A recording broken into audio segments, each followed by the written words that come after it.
they buried it in silence for a reason. You've heard whispers of Egypt. You felt the fire of India. But there is a ritual more powerful than history dares to remember. One that was practiced not in temples of gold, but in dark chambers, beneath the earth, in the Greek underworld of the soul. This wasn't metaphor. It was a forbidden technique. A ritual so powerful that those who returned from it were never the same. Because once you pass through symbolic death, once you see what lies beyond the veil, you can't go back to sleep. They told the world it was myth. They called it poetry. They buried it in stories. But beneath the masks of Orpheus and Persephone, beneath the drama of Dionysus and Eleusis, there was something else. A vibrational initiation that shattered the ego, pierced illusion, and made the soul remember. Not everyone was invited. Not everyone survived it. Because this was not an experience for the mind. It was a fire meant for those who were ready to burn.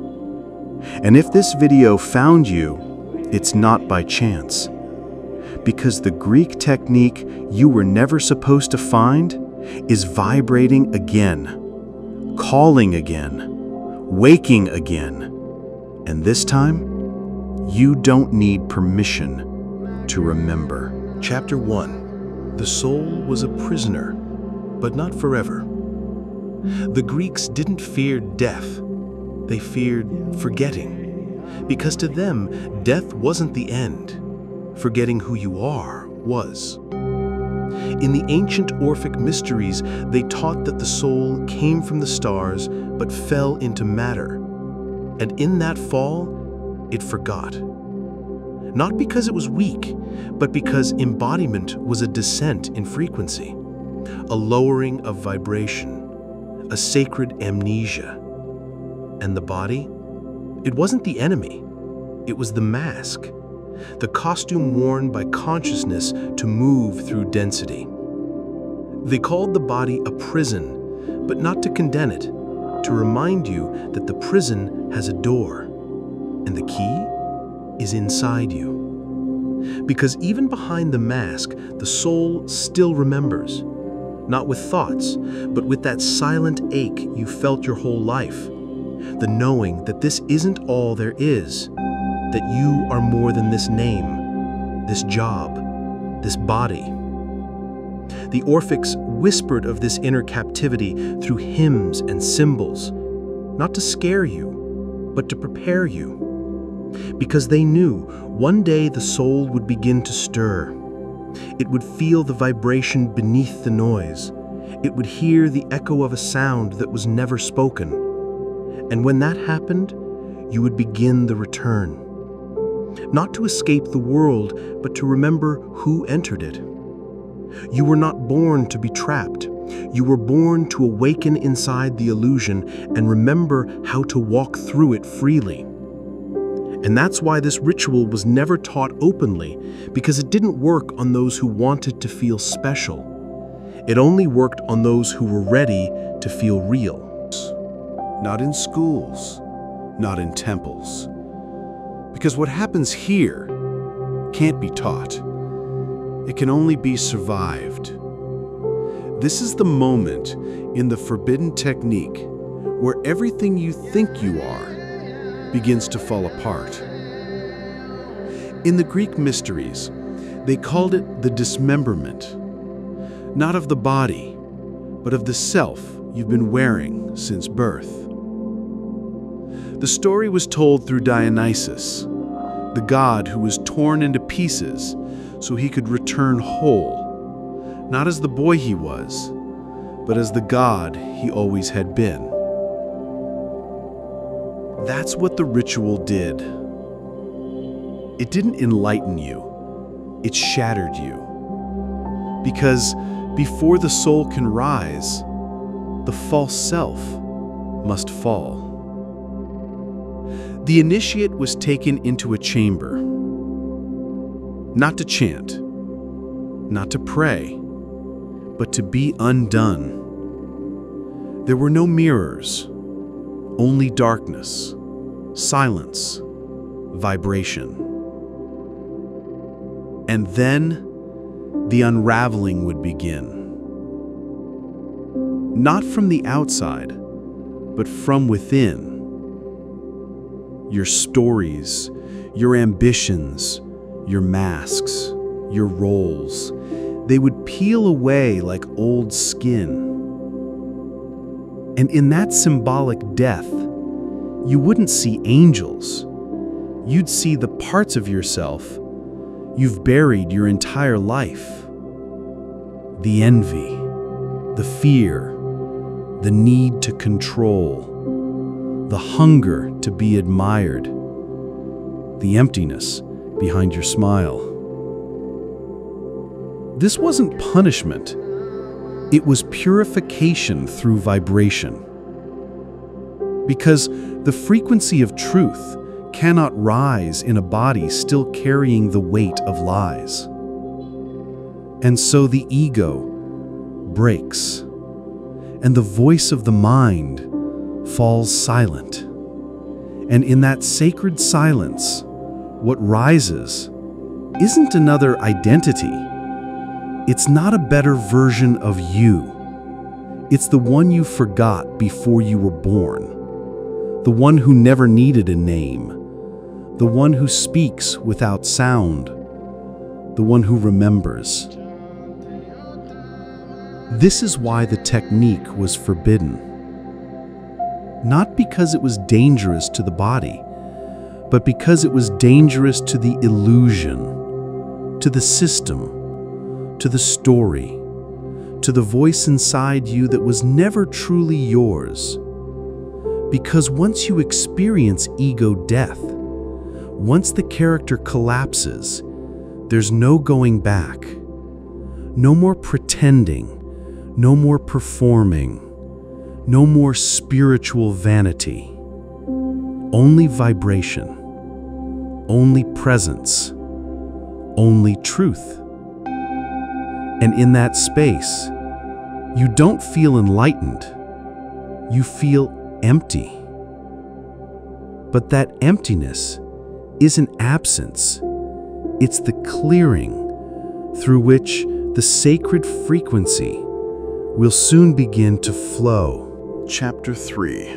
The Descent into the Inner Underworld. After the dismemberment comes the descent, not into hell, but into the hollow place inside you where you've been storing everything you couldn't face. In the Greek mysteries, they spoke of this as katabasis, the journey downward into the inner underworld. Orpheus walked it with his music. Persephone lived it in silence. Dionysus was torn apart by it, and every true initiate had to descend into it alone. There was no guide, no guru, no saving light. Only vibration, only memory, only echoes of every time you betrayed yourself to belong, of every truth you silenced, of every part of you you buried to be loved. Because this is not a path of answers, it's a path of mirrors. And in those mirrors, you don't see who you want to be. You see who you became to survive. This is why the ancient Greek ritual was hidden. Because this descent isn't poetic. It's raw. It's wild. It's sacredly unforgiving. You feel it not in your thoughts, but in your gut, in your bones, in the tremble behind your voice when silence stretches too long and reveals what still hides beneath it. You won't find your light here. Not yet. Because before light rises, you must reclaim the pieces you left behind. The abandoned child, the rage you suppressed, the hunger for truth that you exchanged for approval. And as you descend, you begin to see something strange. None of it was ever evil. It was just exiled and waiting to be returned to the fire of your presence. This descent isn't punishment, it's the path to remembrance. Because the soul can't truly rise until it has touched the very bottom of what it once feared to feel. And it's here, in the darkest place, where something unexpected begins to stir. A frequency, faint, ancient, unspoken. It doesn't offer salvation, it offers truth. And it speaks not with words, but with the vibration of who you really are. Waking up in the silence. Chapter 4. The Sacred Ecstasy Beyond Thought. You thought you would awaken through clarity, through knowledge, through understanding. But when the ego dies and the descent is complete, the soul does not rise in logic. It rises in ecstasy. The Greeks knew this well. The Orphic initiates, the Eleusinian priestesses, the Dionysian wanderers. They all reached the sacred, not through reason, but through surrender, not through doctrine, but through vibration. Because when the mind collapses, when identity dissolves, something begins to pulse beneath the silence, and it feels nothing like control. It feels like fire, like sound with no sound, like a music only the soul can hear. This is not joy, this is not bliss. This is sacred ecstasy, a state of pure vibration that happens not when you achieve something, but when you stop trying to become anything. It rises from your chest, from your spine, from the hollow of your throat, where your voice once held fear, but now only holds space. The ancients drank from the kykeon, but the true intoxication didn't come from herbs. It came from the frequency they entered. Their bodies moved without intention. Their minds floated without thought. They were no longer themselves. They were presence, unfiltered. Because when you go beyond thought, beyond belief, beyond the mask, what's left is what you've always been. And in that moment, in that vibration, you remember, not like a memory, but like a return, like a name whispered through the bloodstream, a soundless frequency so intimate you can't speak it, you can only be it. This is the ecstasy the ego cannot fake, because it doesn't come through effort. It comes through emptiness, through stillness, through having nothing left to defend. And in that naked silence, you vibrate with the divine not as an idea, but as a reality that has no opposite. This is not a state you reach, it's a state you remember. It was always inside you, beneath the mind, beneath the pain, beneath the voice that never belonged to you. And once you taste it, nothing else satisfies. Because this frequency is the soul before the world, and it has been waiting for the moment you finally let go of everything that is not you. Chapter 5. The Silent Flame That Can't Be Taught. No priest ever taught it. No scroll ever recorded it. No philosophy ever captured it. Because what happens here is not information. It's not insight. It's ignition. Deep inside the chest, beneath the layers of story and fear, beneath even the soul's memory of pain, there is a flame. Not a fire, but a vibration. still, silent, unmoving, and yet more alive than anything you've ever touched. This is what the Greek initiates called divine madness. But it wasn't madness. It was remembrance beyond the mind. They knew that the truth couldn't be spoken, because the moment you try to explain it, it vanishes. This is why they used symbols, why they performed silent rites, why those who returned from the ritual never spoke of it. Because once you feel the invisible name inside you, once you taste the sacred silence that burns like a star, there is nothing to say, only to be. This is the flame you've always carried. But the noise of the world covered it. The ego feared it. The systems buried it.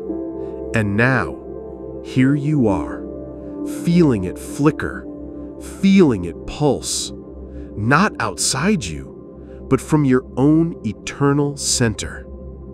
You weren't meant to be told what you are. You were meant to remember it.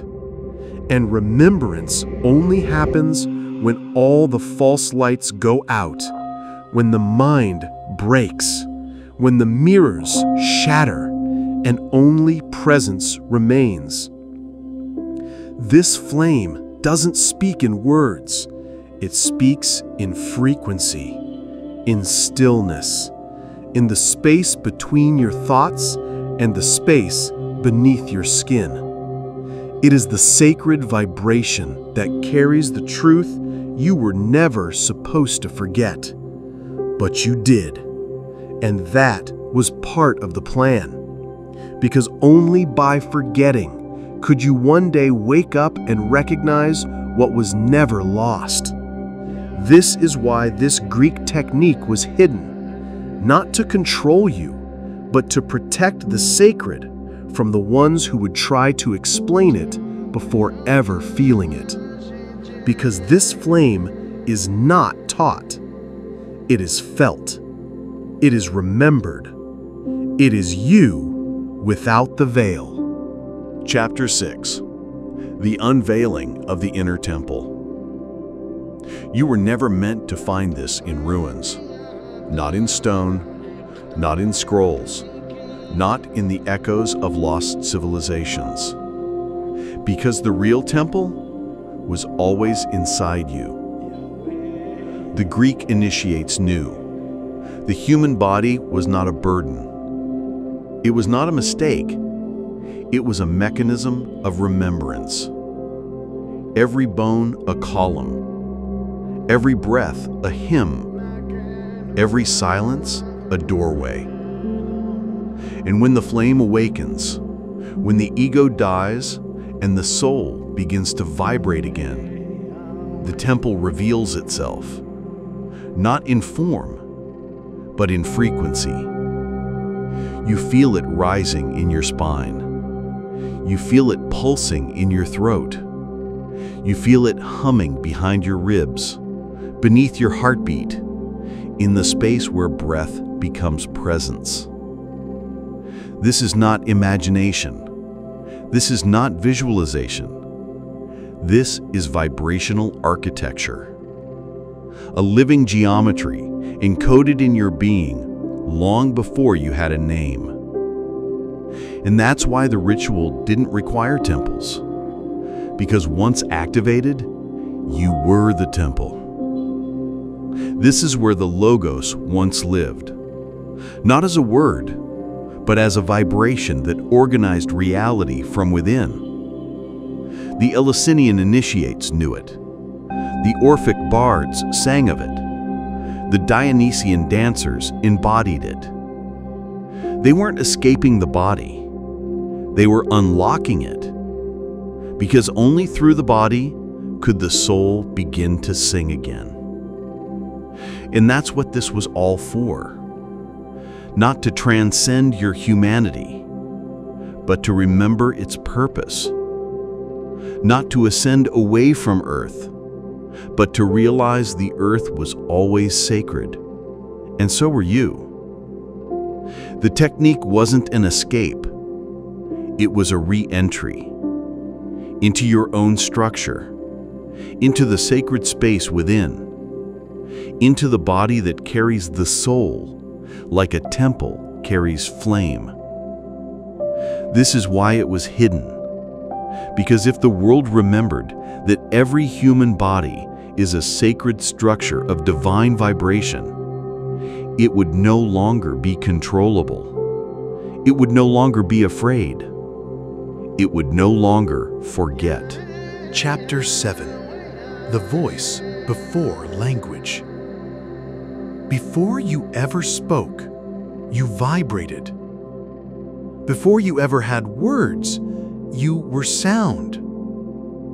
This was the secret the Greeks never wrote, that your true voice isn't made of language, it's made of resonance. The initiates didn't chant to be heard, they vibrated to awaken. Because every sound you speak carries your frequency. Every word is an echo of what you allow yourself to feel. And the voice wasn't just expression, it was activation. The throat, Vishuddha in the East, but known to the Greek mystics as the gateway of the Logos, was not just a place for speech, it was the sacred bridge between vibration and creation. And those who passed through the Greek initiation discovered something unspeakable. That before all words, before all stories, before all names, there was a tone, a frequency, unique to your soul, unrepeatable, unteachable. And once you hear it, once you feel it pulsing behind your breath, everything changes. Because no voice that doesn't carry that tone can control you again. No story that contradicts that vibration can confuse you again. No system that denies that frequency can seduce you again. This is the voice before language. It doesn't explain. It remembers. It doesn't seek approval. It vibrates truth. It doesn't perform. It radiates. You felt it once, in childhood, in dreams, in moments when your voice trembled, but your soul burned through it anyway. That was it, trying to come back, trying to say the unspeakable, trying to awaken the sacred frequency that carries your real name. Because the true name of the soul is not spoken in letters, it is sung in vibration. And when you remember it, you don't need language anymore. You only need presence. Because presence is your real voice. And when it rises, everything around you begins to listen. Chapter 8. The Remembering That Burns. There is a kind of remembering that doesn't comfort you. It doesn't soothe. It doesn't caress. It burns. Because when the soul truly remembers, it doesn't come back as an idea. It comes back as a fire that knows exactly what is false. And once that fire is lit, everything untrue must collapse. The Greek initiates knew this. That's why they said, you must die before you die. Because only through symbolic death could you survive the full intensity of who you actually are. This remembering isn't gentle. It strips. It sears. It vibrates through your bones and shakes your nervous system awake. Not because it's cruel, but because it's pure. because the soul's original frequency was never supposed to fit into a life of compromise. You feel it in your chest, in your breath, in the throat that suddenly cannot lie anymore, in the heart that refuses to dim itself 1 second longer. And when that frequency takes over, you don't rise calmly, you rise like a wildfire, like a truth with no apology. This is why the technique was hidden, because remembering who you are would make you untouchable to the world's illusions, unmanipulable, unprogrammable, unwilling to shrink yourself for anything or anyone again. You don't just reclaim your soul, you reclaim your flame, your tone, your sovereignty. You become unrecognizable to every version of yourself that came from fear. And the world, it begins to feel smaller, not because it changed, but because you've outgrown its illusion. This remembering isn't for the faint-hearted, but if you're still here, you were never faint-hearted to begin with, because no one arrives at this fire by accident. And once it burns through you, what's left is not a new belief, it's the soul itself, fully lit. Chapter 9. The return is not a return. You may walk back into the same world, but you will never be the same. You may speak again, but something in your voice has changed. You may look like everyone else, but your vibration is no longer negotiable. This is why the ancients called it rebirth. Not because you started over, but because you came back with something the world couldn't give you and can never take away. You don't return to be understood. You return to vibrate silently in a world that has forgotten what truth feels like. You don't argue. You don't explain. You simply exist as a frequency that wakes up others without needing to speak a word. You are still human. You still breathe. You still walk through time and matter. But inside you, the temple stands. The flame burns. The voice, before language, whispers. And your silence speaks louder than any sermon ever could. The return is not about action. It's about alignment. You no longer seek the path. You are the path. You walk with the fire of remembering in your bones and the soundless tone of truth in your chest. And everything that is not real moves away from your field on its own. This is the end of the forbidden technique, not because it stops, but because it never ends. Once remembered, this frequency lives in you, breathes in you, speaks through you without sound. The return is not a return.